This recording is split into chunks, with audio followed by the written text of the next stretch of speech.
ती फ्रेश होऊन खाली येते तर सगळे डायनिंग टेबलवर बसलेली असतात. तीही जाऊन अभिजितच्या बाजूला बसते. दिव्यांशची मात्र डायनिंग टेबलवर सतत बडबड चालू असते. बाबा त्याच्याकडे मोठे डोळे करून बघतात. तसा तो शांत होतो. सगळ्यांचं एकमेकाशी चर्चा करत जेवण होतं. आता सगळ्यांचा निरोप घेण्याची वेळ येते.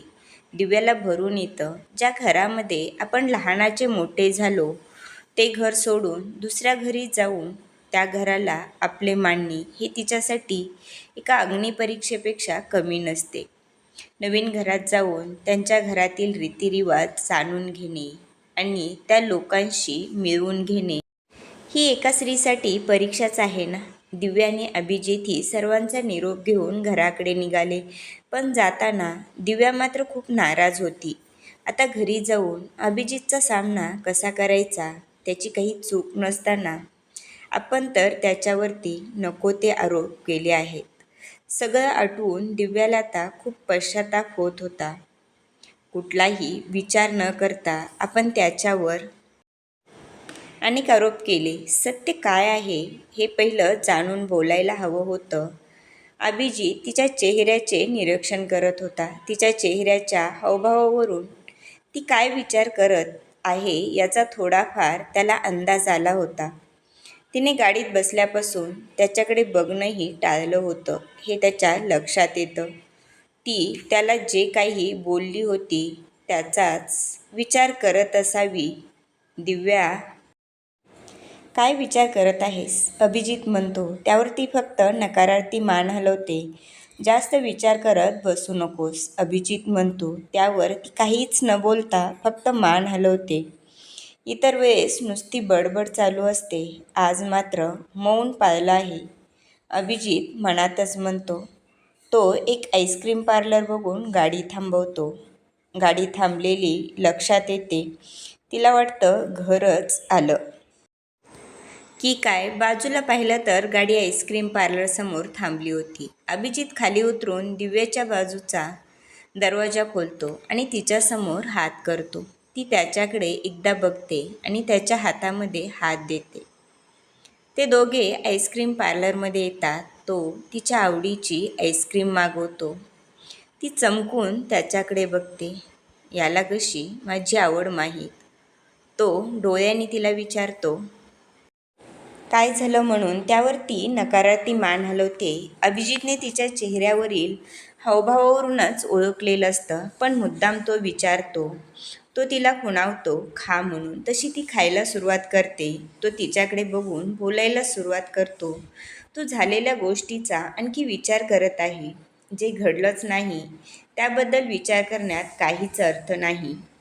दिव्या म्हणते, त्याबद्दल मी विचार करत नाही. मग कोणत्या गोष्टीचा विचार करत आहेस? मी काहीही जाणून न घेता तुमच्यावर नको ते आरोप केले. तुम्हाला नको ते बोलली, त्या गोष्टीचा विचार करत आहे. त्या गोष्टीचा नको विचार करू. जे झालं ते झालं. आता ते बोललेले शब्द परत येणार आहेत काय? आणि मला नाही वाटलं वाईट, कारण ती वेळच तशी होती. तुझ्या ठिकाणी दुसरे कोणी असतं तर त्यानेही हेच केलं असतं. त्यामुळे त्या गोष्टीचा विचार करू नकोस. त्याच्या बोलण्यावर दिव्याच्या डोळ्यामध्ये पाणी जमा होते. अभिजित उठून दिव्याच्या बाजूला जाऊन बसतो आणि तिचे डोळे पुसतो. यात रडण्यासारखं काय आहे? मला तर रडक्या दिव्यापेक्षा ती भांडखोर दिव्याच बरी वाटते. तसे ती डोळे मोठे करून त्याच्याकडे बघते. तसा अभिजित हसायला लागतो आणि म्हणतो, बघ, हा रागच तुझ्या चेहऱ्यावर चांगला दिसतो. चला मॅडम, निघायचं का? घरातील आपली वाट बघत असतील. त्यावर दिव्या होकारार्थी मान हलवते. ते दोघे घरी आले तर घरातील मंडळी त्यांचीच वाट बघत बसलेली असते. तशी राधा पटकन जाऊन दिव्याला मिठी मारते. वहिनी, किती वेळ? मी तुला लवकर ये म्हणून सांगितलेलं ना. असं सगळे तिच्याकडे बघू लागतात. असं काय बघताय? उद्या गावाला जायचं ना, त्याची पॅकिंग नाही का करायची म्हणून म्हटलं. पॅकिंग करायला काय, फक्त 2 दिवसासाठी जाणार आहोत, आजी म्हणतात. तशी राधा मोठ्याने ओरडते, काय? फक्त 2 दिवसासाठी? नाहीतर काय महिनाभर राहण्यासाठी चाललो आहोत का? गावाला मजा करण्यासाठी नाही तर फक्त देवासाठी जाणार आहोत. त्यावर राधाचा चेहराच पडतो. मला वाटलं आपण 8 दिवस तरी गावी राहूया. कॉलेज बुडवून गावी काय आहे? बाबा म्हणतात. खूप दिवस झाले आपण गावी गेलो नाही ना, म्हणून म्हटलं. राधा बारीक चेहरा करून म्हणते. त्यावर आजी म्हणतात, कॉलेजला सुट्ट्या लागल्या की जाऊ आपण 8 दिवसासाठी. आता फक्त देवीच्या दर्शनासाठी जायचं आहे. त्यावर राधा मान हलवते आणि आपल्या रूममध्ये निघून जाते. तुम्ही दोघेही जा. तुमची बॅग पॅक करा आणि लवकर झोपून जा. सकाळी लवकर उठायचं आहे. आपल्याला लवकरच निघावं लागेल. त्यावर दिव्या आणि अभिजित मान हलवतात आणि आपल्या रूमकडे निघून जातात. दिव्या फ्रेश होऊन येते बॅग भरायची, पण आता बॅग कुठे आहे ती विचार करत असते. तोच अभिजित तिच्यासमोर एक बॅग ठेवतो.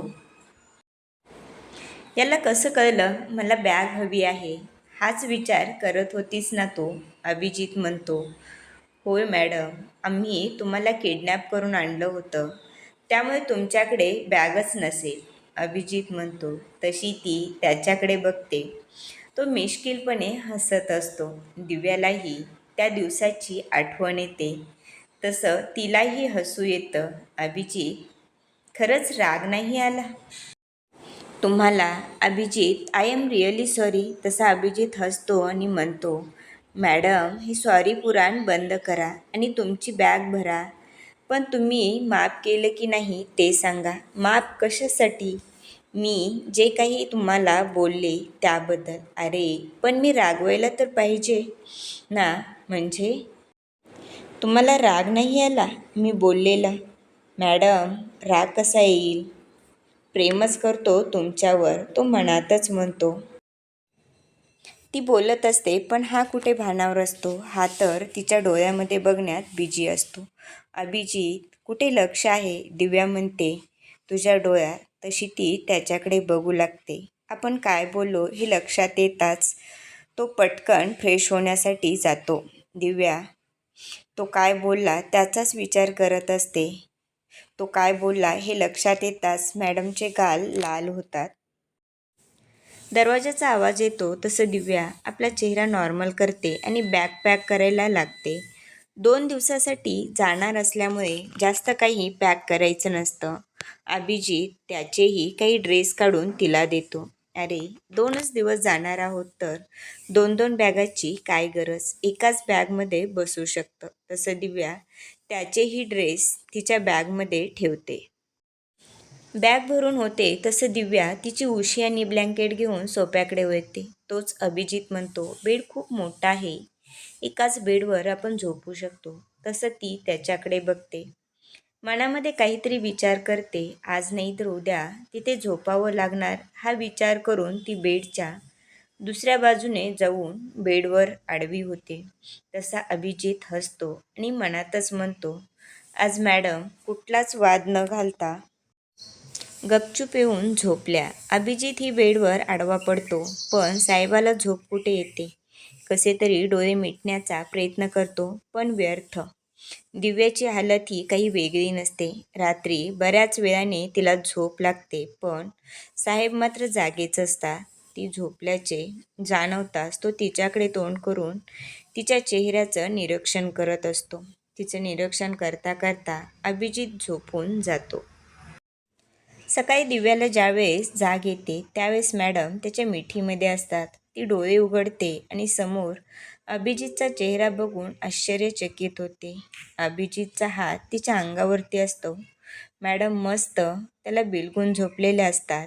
दिव्या, तू खरंच पागल आहेस, ती मनातच म्हणते. अभिजितचे केस त्याच्या चेहऱ्यावर आलेले असतात. पहिलाच हँडसम असलेला अभिजित तिला झोपेत आणखीनच आकर्षक वाटतो. मॅडमला त्याचे केस पाठीमागे करण्याचा मोह आवरत नाही. ती त्याच्या कपाळावर आलेले केस तिच्या हाताने पाठीमागे करते. तिच्या हालचाल करण्यानेच अभिजितला जाग आलेली असते. आता उठलो तर तिला ऑकवर्ड वाटेल म्हणून तो तसाच पडून राहतो. ती त्याच्या चेहऱ्याचं निरीक्षण करत असते. तोच तिला आठवतं, रात्री आजीने सांगितलं होतं सकाळी लवकर जायचं म्हणून. ती त्याचा हात अंगावरून हळूच काढते आणि एक वेळेस त्याच्यावरून नजर फिरून बाथरूममध्ये जाते. ती बाथरूममध्ये जाताच अभिजित एवढा वेळ रोखून धरलेला श्वास सोडतो. तो मनातच म्हणतो, मॅडमचा आज काय इरादा होता. दिव्या फ्रेश होऊन येते आणि तिचं आवरू लागते. अभिजित बेडवर पडून तिलाच पाहत असतो. तिचं त्याच्याकडे लक्षच नव्हतं. तिने आज गावी जाणार म्हणून साडी घातली होती. त्या नेव्ही ब्लू कलरच्या साडीमध्ये तिचं रूप अगदी खुलून दिसत होतं. अभिजित हळूहळू चालत तिच्या पाठीमागे गेला. त्याने हळूच जाऊन तिला पाठवून मिठी मारली आणि तिच्या गालावरती ओठ टेकून फ्रेश होण्यासाठी निघून गेला. हे सगळं एवढ्या पटकन घडलं. तिच्या लक्षात येईपर्यंत अभिजित बाथरूममध्ये गेलाही. त्याच्या ओठाच्या स्पर्शाने तिच्या अंगातून करंट पास झाल्यासारखं झालं. त्या स्पर्शाने ती पूर्णपणे स्तब्ध झाली होती. बाथरूमचा डोअर ओपन होण्याचा आवाज आला तसं पटकन ती खाली निघून गेली. तिला घाईत जाताना बघून अभिजित मात्र गालातल्या गालात हसत होता. अभिजित त्याचं आवरून खाली आला तर सगळे तयार होऊन बाहेर आले होते. अभिजितनेही येताना त्याची बॅग खाली आणली होती. तसेच सर्वांच्या बॅग गाड्यामध्ये ठेवल्या. एका गाडीमध्ये सगळे वयस्कर लोक आणि दुसऱ्या गाडीमध्ये सगळी तरुण मंडळी बसली होती. अभिजित गाडी चालवत असल्यामुळे दिव्या पुढच्या सीटवर त्याच्या बाजूला जाऊन बसली. बाकी सगळे पाठीमागे बसल्यापासून त्यांची मस्ती चालू होती. अभिजितचं मधून लक्ष दिव्यावर जात होतं. दिव्याने मात्र सकाळी घडलेल्या प्रकारापासून त्याच्याकडे आणखी पाहिलंच नव्हतं. ती मुद्दाम त्याला बघणं टाळत होती हे त्याच्या लक्षात आलं. तसं त्याने गाडीत असलेली साऊंड सिस्टीम चालू केली. त्यावर मस्त रोमॅन्टिक गाणी लावली. दिव्याने त्याच्याकडे पाहिलं तर तो मस्त गाणी ऐकण्यामध्ये गुंग होता. ती त्याला गाण्यात मग्न झालेलं पाहत होती. तो मात्र तिला तिरक्या नजरेने बघत होता हे तिच्या लक्षात आलं नाही. अगं वहिनी, एवढं काय त्याला पाहत आहे कधी न पाहिल्यासारखं. तो तुझाच नवरा आहे, राधा म्हणते. तसं दिव्या पटकन आपली नजर बाहेर वळवते. तिची उडालेली तारांबळ बघून अभिजित मात्र हसत असतो. जवळजवळ सकाळच्या 10 वाजत आले होते. अभिजितने पुढच्या गाडीला क्रॉस करून त्यांची गाडी पुढे घेतली आणि एक चांगलं हॉटेल बघून गाडी थांबवली. पाठीमागची गाडीही येऊन तिथे थांबली. त्यांनी सर्वांसाठी टेबल बुक केला. वेटर मेनू कार्ड घेऊन आला. प्रत्येकाने आपापल्या आवडीचा नाश्ता मागवला. नाश्ता करून ते पुढील प्रवासासाठी निघाले. तिथून आणखी जवळजवळ 3 तासाचा प्रवास होता. जवळजवळ 1-1:30च्या दरम्यान ते गावी पोहोचले. गावी त्यांचा जुन्या प्रकारचा वाडा होता. बाहेरून तर जुना दिसत होता, पण आतमधील ठेवण ही पूर्णपणे सुधारित प्रकारची होती. बाहेरून बघितल्यानंतर आतून हा वाडा इतका सुंदर असेल याची कोणी कल्पनाही करू शकत नव्हता. दिव्या आल्यापासून त्या वाड्याचं निरीक्षण करण्यातच गुंतलेली होती. येण्याची पहिलीच कल्पना दिली असल्यामुळे जेवणाची सर्व तयारी करून ठेवली होती. आजी म्हणाल्या, आपापल्या रूममध्ये जाऊन फ्रेश होऊन या, जेवून आराम करा, संध्याकाळी 5 वाजता मंदिरात जायचं आहे. अभिजितची आई दिव्याला म्हणाली, जा बाळा, फ्रेश होऊन ये. भूक लागली असेल ना, जेवण करून आराम करा. उद्या तुला मी पूर्ण आपला वाडा दाखवते. त्यावर दिव्यानी मान हलवली आणि फ्रेश होण्यासाठी अभिजित बरोबर निघून गेली. जेवण करून प्रवासाने थकल्यामुळे सर्वांनीच आराम करायचा ठरवला.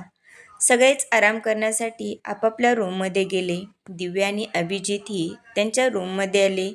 अभिजितने बेडवरती अंग टाकलं. दिव्या रूममध्ये आली, पण इथे तर सोफाही नव्हता आणि बेडही छोटा होता. ती विचारत होती. तोच अभिजित म्हणाला, आता आपल्याला या बेडवरती ॲडजस्ट करावं लागणार आहे. तूही झोपू शकतेस याच्यावरती. पण सकाळी घडलेला प्रसंग तिला आठवला. पण आता त्या बेडवर झोपण्याशिवाय दुसरा काही पर्याय नव्हता. त्यामुळे ती दुसऱ्या बाजूने जाऊन बेडवरती आडवी झाली.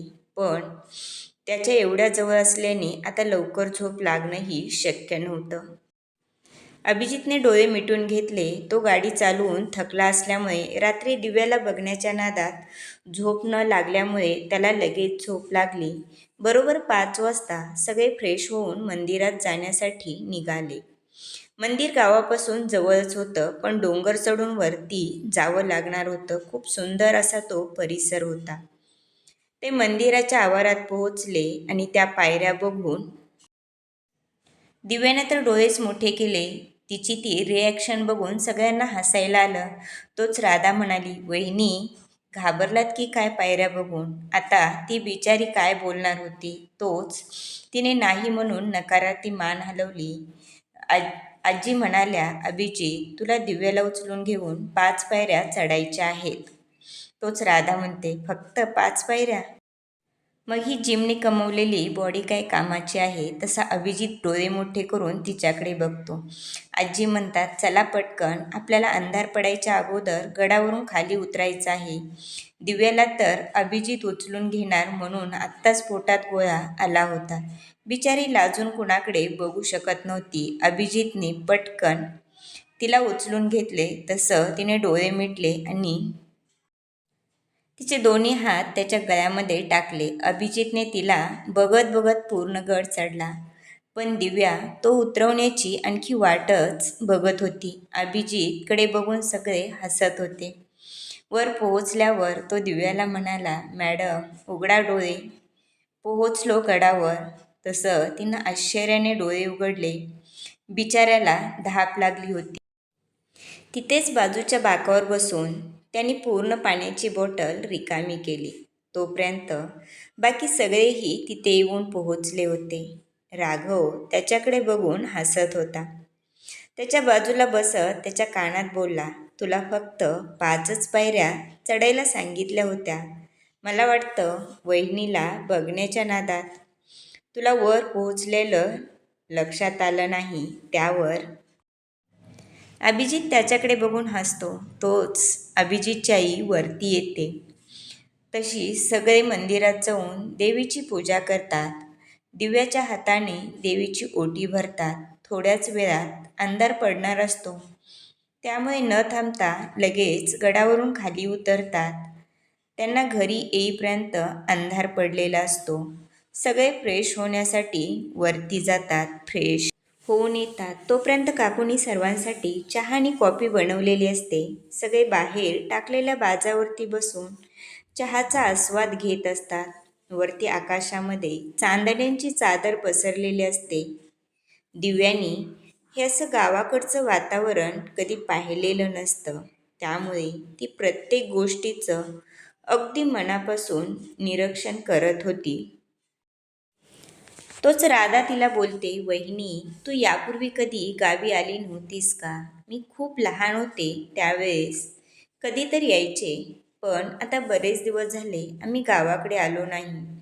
त्यावर राधा म्हणते, "मी प्रत्येक सुट्टीला गावी येतो. शेतामध्ये खूप फुले आणि फळांची झाडे आहेत.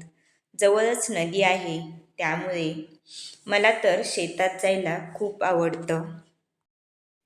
दिव्या म्हणते, "आपण उद्या जायचं का शेतामध्ये?" राधा तोंडवाकडं करून म्हणते, "उद्या सकाळी आपण रिटर्न जाणार आहोत. त्यामुळे शेतात जाता येणार नाही." त्या दोघींचं बोलणं अभिजित ऐकत असतो. पण त्याचाही नाईलाज असतो. कारण परवा खूप महत्त्वाची मीटिंग असल्यामुळे त्यांना इथून जाऊन पुण्यासाठी निघावं लागणार होतं. आजी म्हणतात, "जर त्याच्या महत्त्वाच्या मीटिंग नसत्या तर आपण थांबलो असतो. कॉलेजला सुट्ट्या लागल्या की आपण येऊया.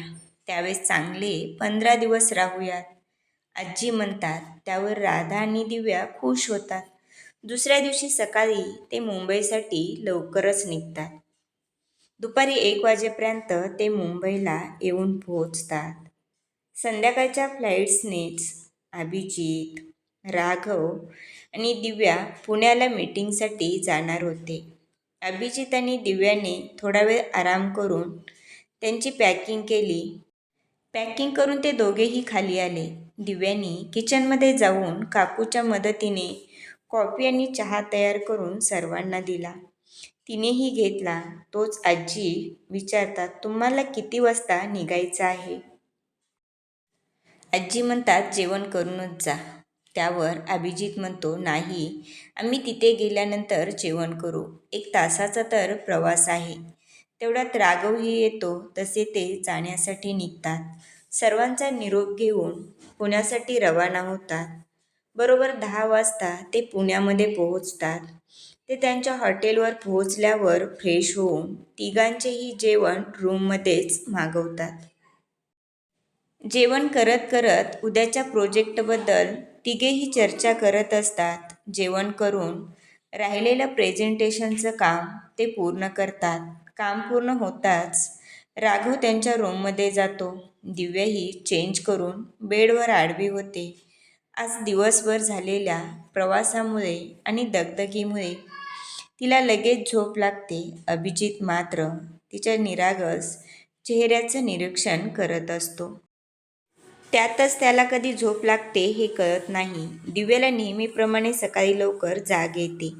ती उठते तर आजही ती अभिजितच्या मिठीमध्येच असते. ती पटकन उठून फ्रेश व्हायला जाते.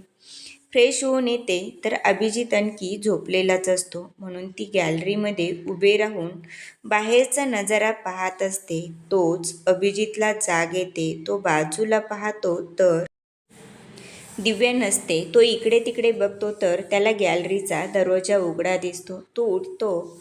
बाहेर पाहतो तर ती गॅलरीत उभे राहून बाहेरचं निरीक्षण करत असते.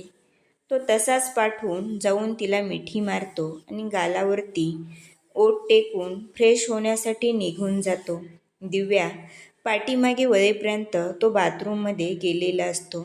आता हे रोजचंच झाल्यामुळे ती फारसा काही विचार करत नाही. अभिजित फ्रेश होऊन येतो आणि राघवला कॉल करतो तर राघव पहिलाच खाली गेलेला असतो. तसे ते दोघेही त्याला जाऊन जॉईन होतात. नाश्त्याची ऑर्डर करून तिघेही नाश्ता करतात आणि मीटिंगची तयारी करून मीटिंगसाठी निघतात. धन्यवाद. जर व्हिडिओ आवडला तर व्हिडिओला लाईक करा, शेअर करा आणि सबस्क्राईब करा.